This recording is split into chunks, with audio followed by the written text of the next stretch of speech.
Hello. Hi, my name is Dan Koon. I'm an independent Scientologist. I've been an independent Scientologist, I guess, for several years, but not much has really happened until the last year.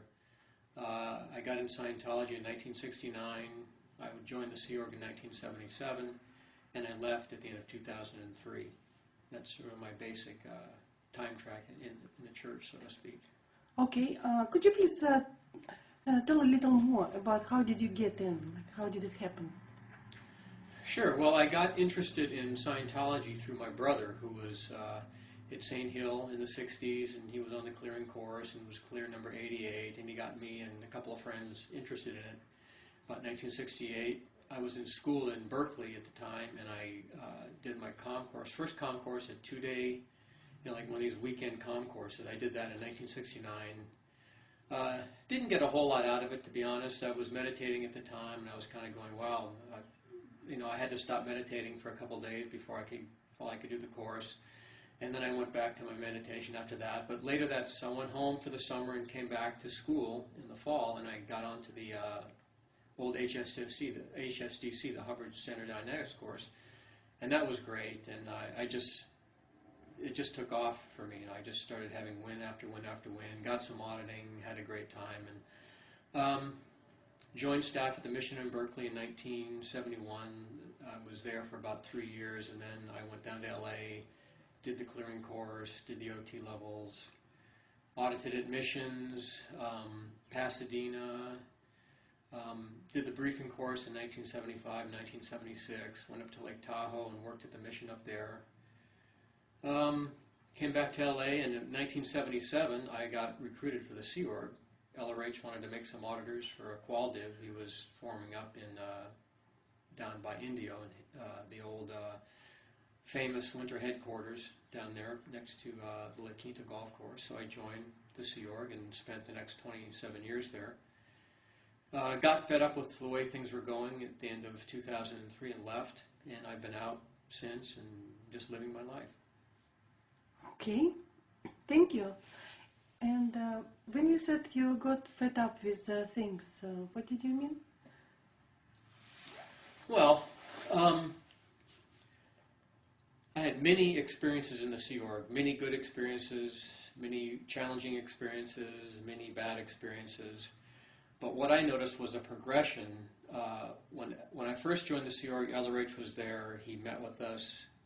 We made films together. We submitted session tapes to him for critiques on our TRs. And life with him around was wonderful. And then he went off the lines a couple times, and then went off the lines for good in 1986. And at that point, things still sort of progressed, and they were going okay. But I would notice, things going wrong, and outpoints, and more stresses, and less. It certainly became a lot less fun as the years went on.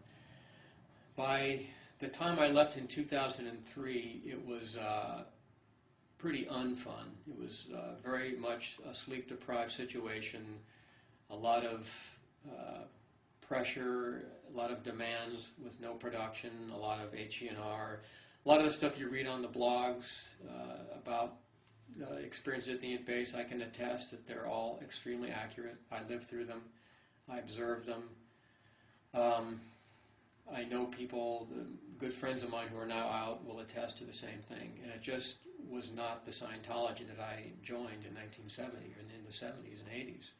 So I decided I'd always had a lifelong desire to paint and explore that side of my creativity. Never had a chance to really do that in the Sea Org. I did a little bit, but not what I really wanted to do. And I said, this game is not going anywhere. A stuck flow per LRH never flows weaker, it only flows harder. And this stuck flow of what was going on up there was just flowing harder and harder and harder. And I decided I'm going to take some time and just explore this other side of my life and see if I like it, and I've never looked back. Okay. When did you join the Free Zone? Did you? When did I? Well, I've become aware of the Free Zone since I've been out, and I wouldn't say that I'm so much a member of the Free Zone as I'm just an independent Scientologist. I'm a Scientologist. I've been a Scientologist for many, many years. I was a part of the church for many years. I was a part of the Sea Org for many years. But those are organizational concepts that are junior to the fact of there's Scientology, which is a philosophy and a technology. And that's what I'm still part of.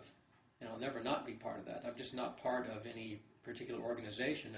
I guess if you had to say, if I had to categorize myself in any way, I'd say I'm an independent Scientologist. All right. Okay, I have another question. You said that you are still Scientologist, but you are not just a Scientologist. You are very well, highly trained Scientologist, right? And do you help others using Scientology technology? Not just philosophy, technology? Well, my activities today are mainly involved in hopefully bringing about some kind of reform to organizational Scientology. To me, it's gone way off the rails. Things are being done that are not per the way LRH did things, and I experienced the way LRH did things, and what's happening now in the church is just not LRH. So I'm more interested right now in bringing about some kind of reform that goes, that anything that'll sort of push towards that, I'm definitely supportive of. My experiences in the Sea Org, I spent about half the time of the 27 years in the compilations area, so I'm very familiar with the tech lines and the technical issues.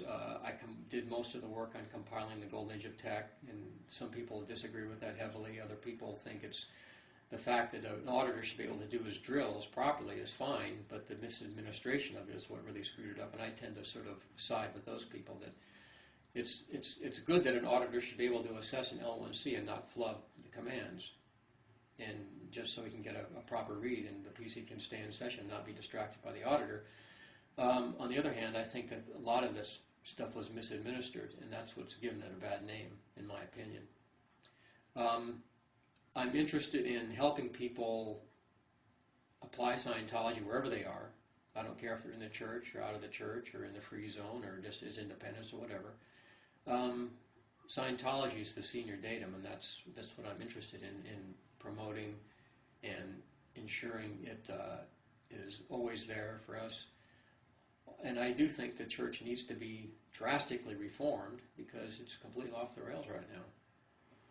I see.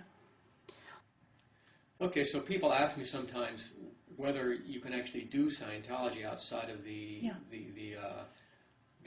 umbrella of the church, and I think definitely to a large degree you can, because the materials are available.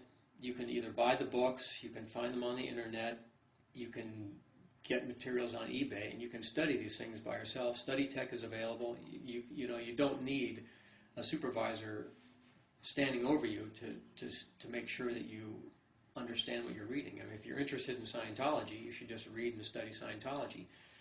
The tech vols are available. The OEC vols are available. People can study this material by themselves. They can study it with friends. They can study it with a group, and the material can be learned. E-meters are available, and there's no stops on learning the subject and then applying it. There's no legal restrictions. There's no commercial barriers, really. This stuff is on the internet. So I personally would like to see Scientology being applied as widely as possible and as free a manner as possible. Some people would rather sell 1 hour of auditing for $1 million. I'd rather sell 1 million hours of auditing for $1 an hour. Same amount of money, but the amount of case gain from people would be drastically higher. Okay, thank you.